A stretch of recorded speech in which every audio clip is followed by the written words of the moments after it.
Hello, we are here today with artist Anne-Marie Rossi. And this is Rena Naik. We're both artists at Imago Gallery. So Anne-Marie, I noticed that you work in a variety of scales. Could you talk a little bit about that? Yes, well, I started this series with a painting that's 5 feet by 3 feet, and it's pretty much the largest painting that I ever did.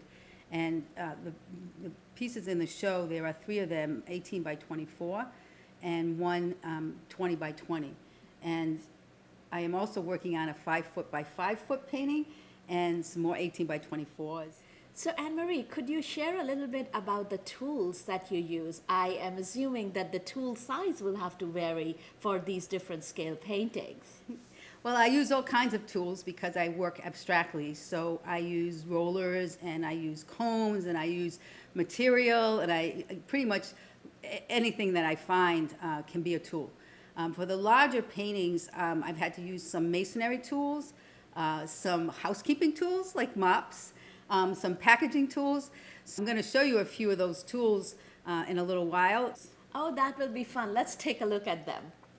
Hi, so I told you we were going to come and look at some big tools and see how I could do mock making on my larger paintings. To start off with, you can see that I use a big bucket to rinse my brushes in. There's Gamsol inside, and I have big paint brushes, which are actually house paint brushes, and I'll show you the rest of the tools as I work on the canvas. You can also see that I use a larger palette knife. So I've mixed up some paint on this palette, which is a large glass palette, and I have mixed it with medium, which is a standard medium, stand oil, linseed oil, and Gamsol. So I'm just going to lay down some neutral colors to start off with. As you can see, it takes a lot of paint to even fill this canvas, which is 30 by 30, let alone a 5 foot by 5 foot canvas, which I have here. So what I have in front of me is packaging. It actually was a mat, and this was the edge of the mat that came off after you took the mat out of the box. And I liked it because it has different depth and some ridges.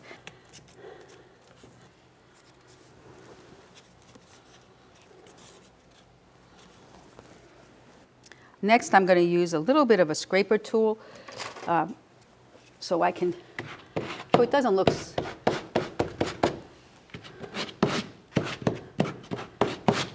so much of a pattern.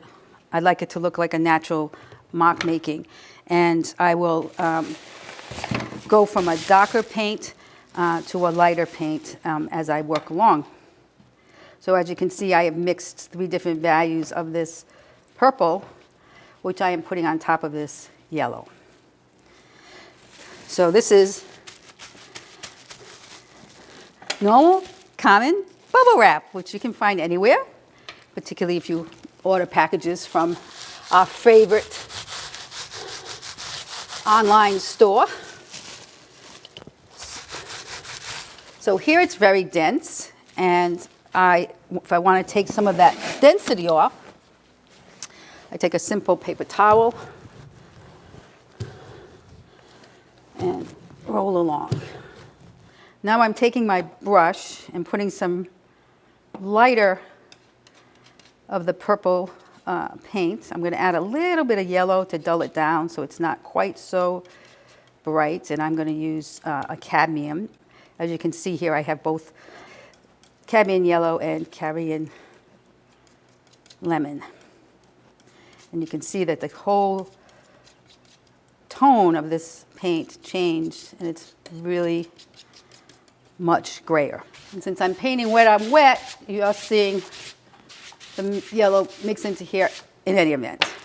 And I have here common household saran wrap. And I'm going to take that saran wrap and thin out this paint.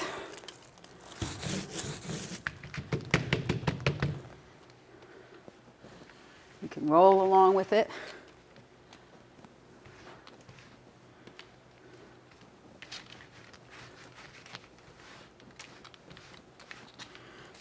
Next, use the largest of my scrapers and try to scrape across some of the deeper purple. Saran wrap. The other tool that I use a lot are paint sticks. So these are R&H paint sticks. And again, I think the paint sticks work better if you smudge them. And my process is always apply and remove.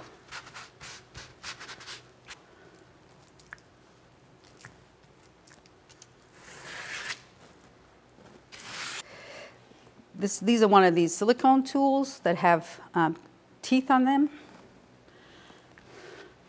Because I want to break up the line a little bit.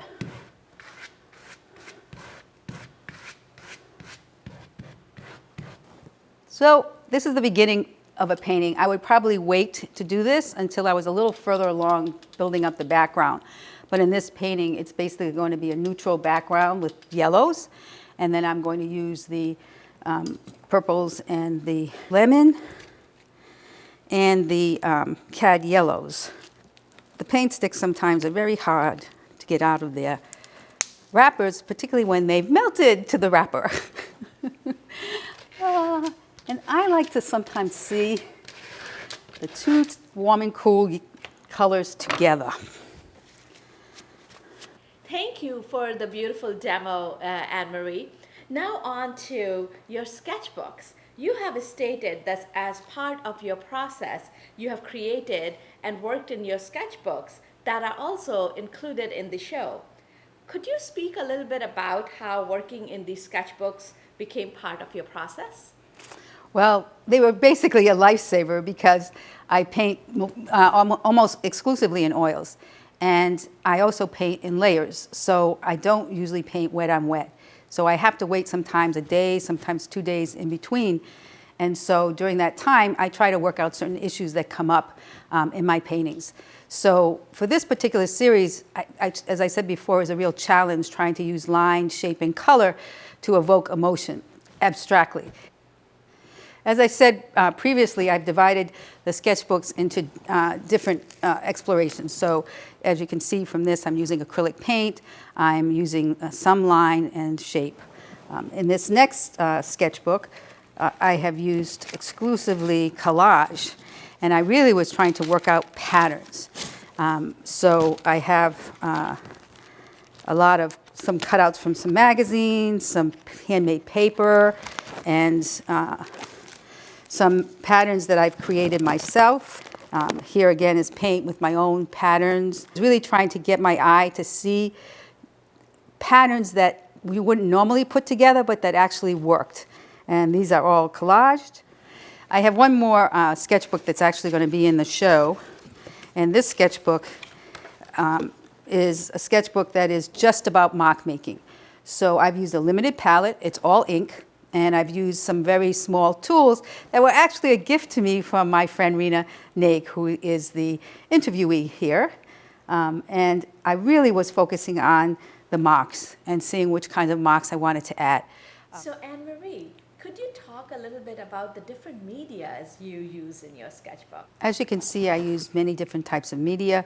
And in this sketchbook, you can see that I have used both Prismacolor pencils, watercolor pencils, acrylic paint. I'm going to show you some of the tools that I use in the different mark making that I do in these little sketchbooks. So here I started with some mark making and then I put paint on top of that. On here you can see it's pretty much, there's some watercolor pencil in this, but it's mostly paint. And I was looking at different types of rectilinear shapes to see if those evoke the same kind of feelings as organic shapes. So I referred previously to my friend Rena and the tools that she made for me. We have this beautiful little tool here. I don't even know what to call it. Let's call it a mini broom. And it makes some really, really fun marks. So I like, when I'm working in the book, to work at both pages at the same time. I generally also tape out the edges so that I keep the edges clean. Here, we're talking about the Brillo pad tool that Rena gave me. And I think we need some nice punches of orange.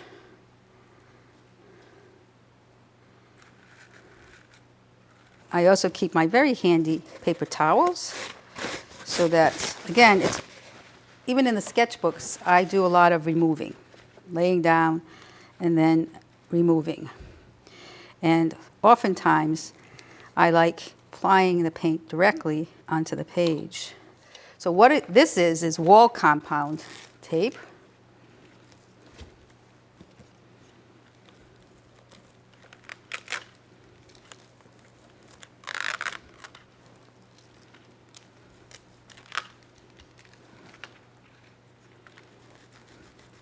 Now I will take one of my feathers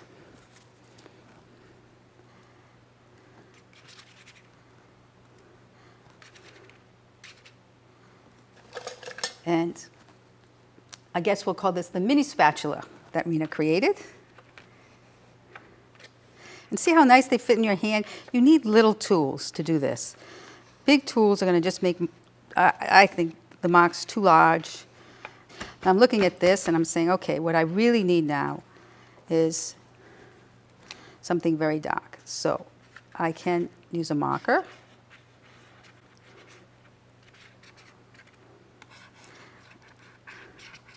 I use this tool often, which is basically ink tool, because if you want really dark marks, it really does the job.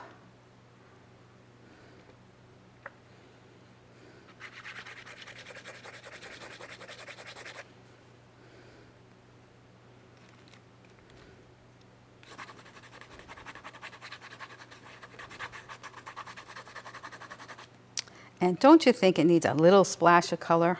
I'm going to use a little bit of this gold ink with some of the bubble wrap that I showed you over there. But notice even the bubble wrap is little.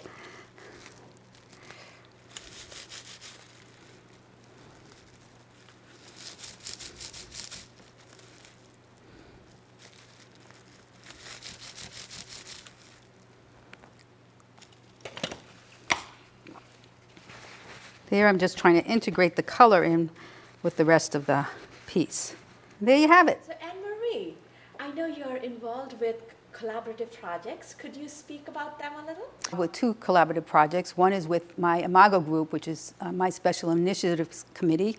And we came up with an idea that involved the community in a way that we thought would be meaningful. We wanted to have the community think outward instead of inward. So we asked them, we're going to be asking them to write down their wishes for the community. And we're doing this during the 6 weeks of the Warren Walkabout. We're going to have a table at Imago. And on that table are going to be pieces of Asian paper, in which we're going to ask them to write their wish. And we're going to have red ink and gold ink for people to stamp whatever image they find appealing. And we are going to attach them to bamboo sticks, and we are going to create an installation inspired by the community. These sticks will contain all of the wishes, and people can come by and read them if they want. The next project I created with 8 fellow artists, and what I did was I cut out 12 squares of canvas, and I cut them 14 by 14, and I taped off 2 inches on the side. These were totally blank canvases, and each artist created 1 layer on the canvas, so each artist will have created 9 layers. This is another square that is almost completed. There's only 1 more artist that needs to finish it. And once we have all 9 squares completed, all 9 artists are going to get together for a Saturday in December. We think it might take the whole day because we're all rather verbose. And we're going to hopefully come to a meeting of the minds as to how to put these together. And once we have it put together, we're going to enter it into the community show. And if it sells, we're going to give those proceeds to charity. You'll be able to see it when you come to the community show in January at Imago Gallery. Thank you very much for your attention and for tuning in to this video. To Anne-Marie, this was fascinating. You're welcome.